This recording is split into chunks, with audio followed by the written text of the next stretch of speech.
বিদ্যুৎ, জ্বালানি ও খনিজ সম্পদ মন্ত্রণালয় থেকে একটি প্রজ্ঞাপন জারি করা হয়েছে। তাতে বলা হয়েছে তেলের দাম কমানো হয়েছে এবং সেখানে রয়েছে পেট্রোল, অকটেন, কেরোসিন, ডিজেল এবং এর মধ্যে ৬ টাকা করে কমানো হয়েছে অকটেন এবং ডিজেলের দাম।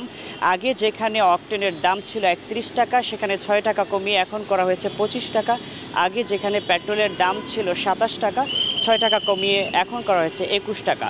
বর্তমানে এই রেট চলা শুরু হয়েছে এই গত ১ তারিখ থেকে এই রেট থাকবে বাজারে এবং এই রেট অনুযায়ী আসলে সবাই তেল ক্রয় করবে, বিক্রি করবে। এখন আমি আসলে একটা পেট্রোল পাম্পে রয়েছি। আমি আসলে এখানে যারা তেলের জন্য এসেছে তাদের অনুভূতি জানতে চাইবো যে এই টাকা কি আসলে তাদের পারফেক্ট কিনা, এই টাকাতে যারা যে পেট্রোল কিনেছে এই পেট্রোল কি তাদের জন্য আসলে সাশ্রয়ী হবে কি না। কারণ অনেকেই আবার বলছে যে এর চেয়ে একটু বেশি কমালে তাদের জন্য ভালো হয়, কেননা এর আগেও অর্থাৎ সাবেক প্রধানমন্ত্রী থাকাকালীন কিন্তু তেলের দাম ছিল তাও ২৫ টাকা ছিল। অনেকে বলছে অনেকের মাসে ৬০ লিটারেরও বেশি তেল লাগে, সেক্ষেত্রে তেলের দামটা আরেকটু যদি সাশ্রয় হয় অর্থাৎ ১০০ থেকে ১১০ টাকার মধ্যে হয় তাহলে অনেকেরই আসলে এই বিষয়টা অনেকের জন্য সহজ হবে এবং সাশ্রয়টা অনেকের স্বাচ্ছন্দ্যবোধ হবে এবং অনেকে মনে করছেন যে এটা আসলে এই বাজারের সাথে মিল রেখে একটু কমানো উচিত ছিল।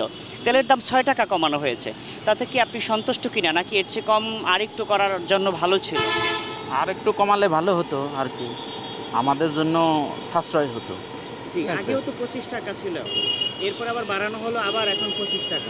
এখন এটা হলো আন্তর্জাতিক বাজারের সাথে হলো মিল রেখে, সামঞ্জস্য রেখে আমাদের দেশেও কমানো উচিত। যেহেতু এটাকে ঠিক মনে করেন নাকি একটু কমলে আপনাদের ভালো? আর একটু কমলে যুক্তিসঙ্গত হতো আর কি।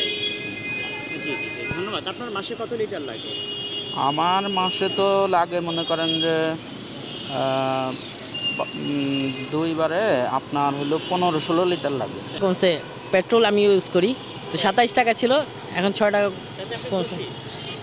একটু খুশি, আর একটু যদি কমতো ১০০ টাকার ভিতরে যদি হইতো তাইলে মনে করেন আমরাও পোষাই, ঠিক আছে। কারণ হচ্ছে আপনার ১৫০ টাকার তেল নেই, ১৫০ টাকার তেল নিয়ে ৭০০ টাকা মারি, তো মনে করেন যে ওইভাবে মেনটেন্স খরচ করে মনে করেন আমরা ওই পারিশ্রমিকটা পাচ্ছি না। যদি একটু কমে তাহলে মনে করেন যে আমাদের জন্য অনেক উপকার হয়, ঠিক আছে। হ্যাঁ, কিছুটা তো কমছে, ৬ টাকা কমছে। আচ্ছা, তাতে আপনার অনুভূতি কেমন? অনুভূতি ভালো, তবে আমার কাছে মনে হয় ১০০ থেকে ১১০ টাকা হলে বেটার হয়। হ্যাঁ, আলহামদুলিল্লাহ, আগের চেয়ে অনেক তো ভালো লাগছে আর কি।